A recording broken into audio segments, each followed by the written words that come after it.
Good morning, students.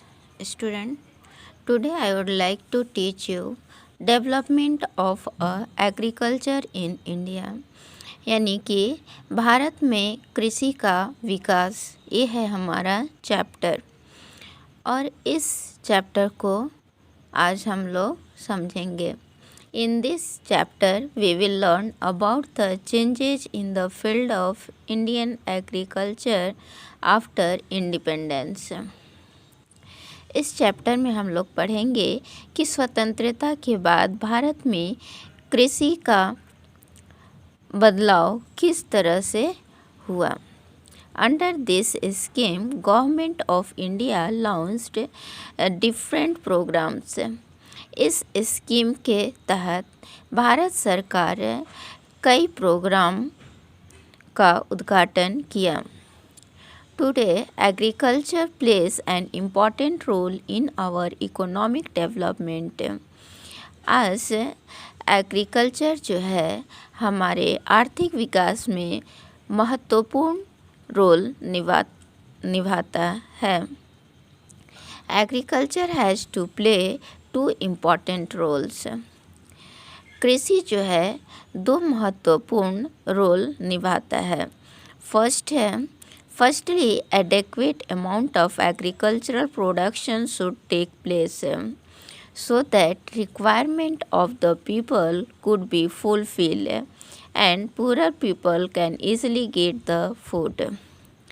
पहला है कि कृषि का प्रोडक्शन पर्याप्त मात्रा में होना चाहिए जिससे कि लोगों की जो भी आवश्यकता है उसको पूरा किया जा सके और जो गरीब लोग हैं, गरीब पीपल हैं, उनको आसानी से भोजन मिल सके। Secondly, those people who are dependent on agriculture for their livelihood should get adequate money for their livelihood. दूसरा है जो लोग कृषि पर बिल्कुल निर्भर हैं अपने जीवन यापन करने के लिए, उनको पर्याप्त मात्रा में मनी हो सके जिससे कि वे अपना जीवन यापन आसानी से कर सकें। Before independence, agriculture did not play a vital role in the economic development. स्वतंत्रता से पहले हमारे देश में आर्थिक विकास बहुत बड़ा रोल नहीं निभा पाता था। यानी कि स्वतंत्रता से पहले भारत में जो स्थिति थी आर्थिक विकास का, यानी जो चावल, गेहूँ और भी दलहन जो हैं वे सभी लोगों के लिए पर्याप्त मात्रा में उत्पादन नहीं हो पाता था। When flood and drought occurred, very less people worked in agriculture sector. जब बाढ़ आ जाता या सूखा पड़ जाता तो बहुत कम लोग कृषि क्षेत्र में काम करते। During drought, Britishers did not provide enough food for the people there. जो ब्रिटिशर्स थे वे सूखा पड़ जाने पर लोगों को पर्याप्त भोजन नहीं देते थे, क्योंकि because of which most people used to die due to disease and hunger. जिसके कारण बहुत सारे लोग भूखे या बीमारी से मर जाया करते थे। End of zamindari system. Zamindari system का अंत। After independence the condition of farmers were not good and it became even worse. स्वतंत्रता के बाद भी किसानों की स्थिति बहुत अच्छी नहीं थी बल्कि और ख़राब हो गई थी। They used to have very less land and therefore they worked on other field. They had to pay large part of their yield to the field owner. बहुत सारे लोगों के पास बहुत छोटे छोटे लैंड थे या किसी किसी के पास लैंड भी नहीं था, तो जिनके पास लैंड नहीं है या जिनके पास बहुत कम लैंड है, वे लोग दूसरे के फील्ड में काम करते थे और जो प्रोडक्शन होता था उसका बड़ा पार्ट जो मालिक होता था लैंड के उसको दे देते थे। As a result, farmers used to live in poverty and were not able to fulfill the basic need of their families.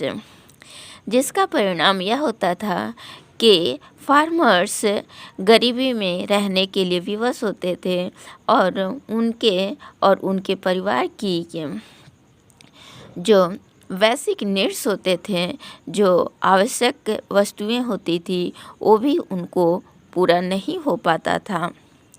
Zamindars used to have maximum amount of land which was suitable for agriculture. Zamindar जो थे वे कृषि के लिए उपयुक्त land को, ज़मीन को अपने पास रखा करते थे ये। और most of the zamindars use to suppress and impose on farmer in rural areas. They were very strong and powerful and for they use to collect taxes from peasant. अधिकतर जो ज़मींदार थे वे किसानों को दबा कर रखते थे और उन पर इम्पोज करते थे, उनको दबा देते थे कि वे टैक्स उनको दे। और जो फार्मर्स कमज़ोर हुआ करते थे उनको भी वे काफ़ी इम्पोज करते थे। ऐसा इसलिए करते थे क्योंकि ज़मींदार जो थे वे काफ़ी पावरफुल और स्ट्रॉन्ग रहते थे, क्योंकि जो भी एग्रीकल्चर के लिए सूटेबल लैंड होता था उस पर तक कब्जा ज़मींदार का होता था। और ज़मींदार जो थे वे फार्मर्स के ऊपर अपना मनमानी किया करते थे। Therefore, after independence, new government of India decided to abolish this zamindari system. इसीलिए स्वतंत्रता के बाद भारत के जो नया सरकार आया वह यह निश्चय किया कि जमींदारी सिस्टम को समाप्त कर दिया जाए। Now zamindars could not collect revenue from पेंजेंट।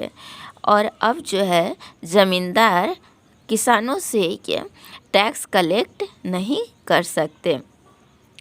Government reduce the taxes and revenue on land and deputed employees to collect it. Government peasant के ऊपर जो टैक्स थे उस पर यानी कि टैक्स को भी कम कर दिया और जो टैक्स कलेक्ट करने का काम था वह गवर्नमेंट के जो प्रतिनियुक्त वर्कर्स होते थे, जो सरकारी के एम्प्लॉय होते थे, वे लोग टैक्स कलेक्ट करते थे। In this manner peasants did not have to lose their sleep if they did not pay revenue to the zamindars. और इस तरीके से पेंजेंट जो थे ज़मींदारों से काफ़ी परेशान थे, वे अब चैन से सो पाते थे और ज़मींदार को भी कोई रिवेन्यू उनको नहीं देना पड़ता था। They refuse to work under their pressure in their field. और वे ज़मींदार के खेत पर काम करने से भी मना करते थे। Government amended those laws also in which duration to keep land was also fixed। सरकार जो थी वो नियम में सुधार किए कि लैंड जो है एक ही के पास बहुत लंबे समय तक फिक्स नहीं रहेगा। In other words, it was decided that any person can keep land with him for a certain time limit।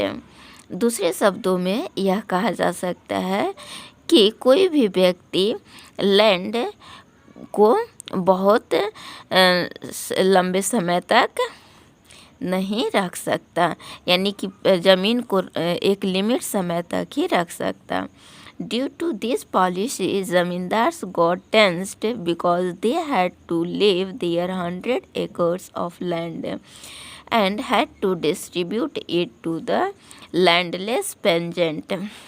और इस पॉलिसी के कारण ज़मींदार जो थे वो काफ़ी टेंशन में आ गए, क्योंकि उनके जो 100 एकड़ से भी अधिक लैंड थे उसे उनको छोड़ना पड़ रहा था, क्योंकि उन लैंड को जिन फार्मर्स के पास, जिन किसानों के पास लैंड नहीं थे, उनको दिया जा रहा था। To overcome this problem, they searched a solution for this, that is, they distributed their land among their family members and relatives.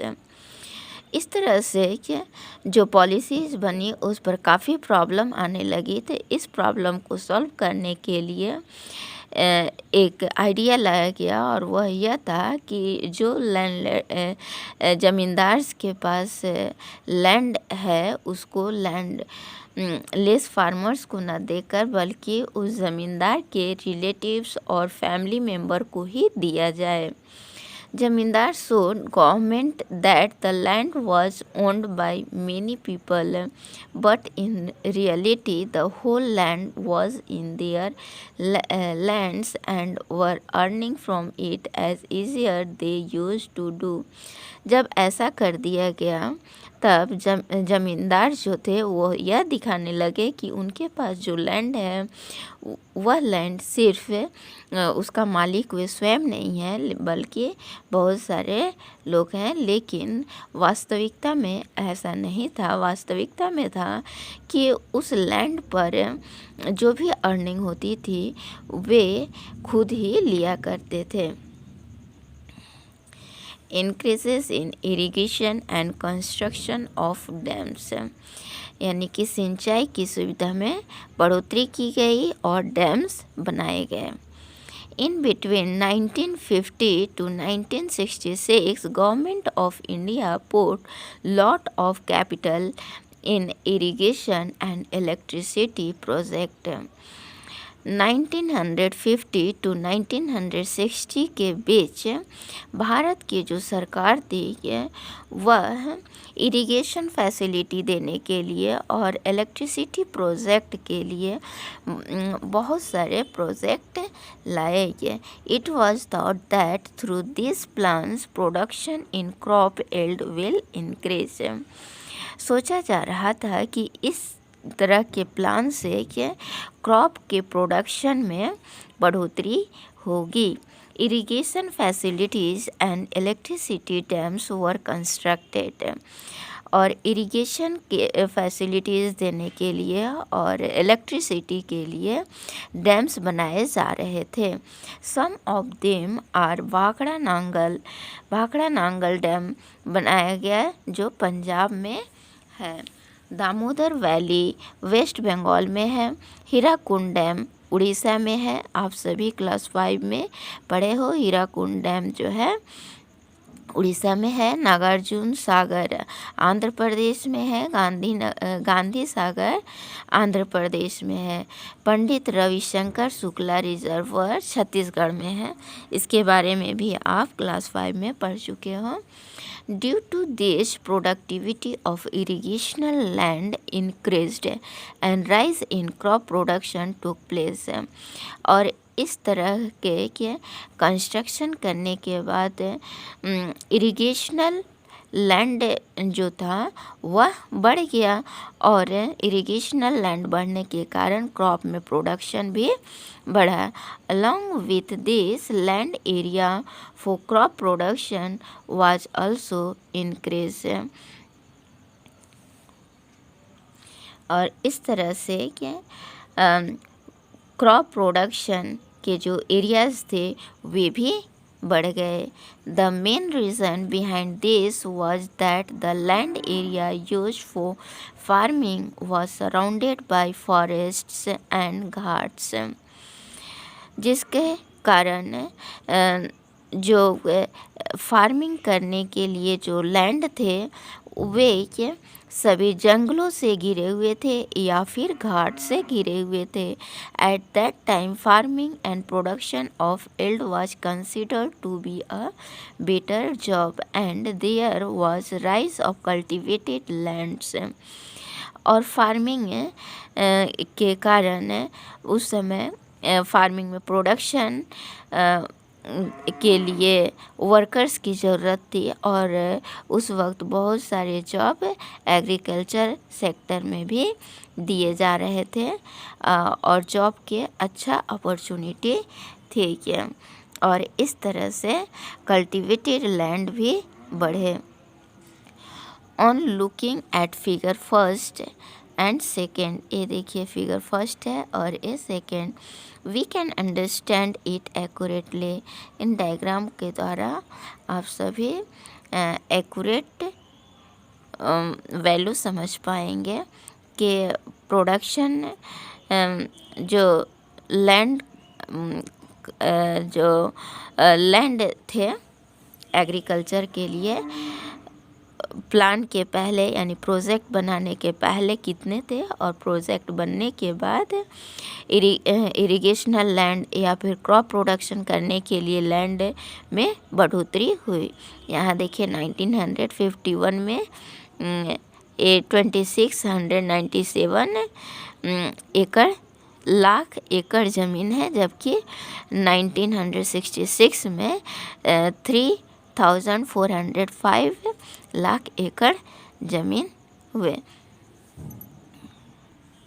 Diagram को देखने से ही समझ आ रहा है कि 1951 में इरिगेशनल लैंड कम थे, जबकि डैम को कंस्ट्रक्ट करने से इरिगेशनल लैंड यानी क्रॉप प्रोडक्शन के लैंड जो थे वो बढ़ गए.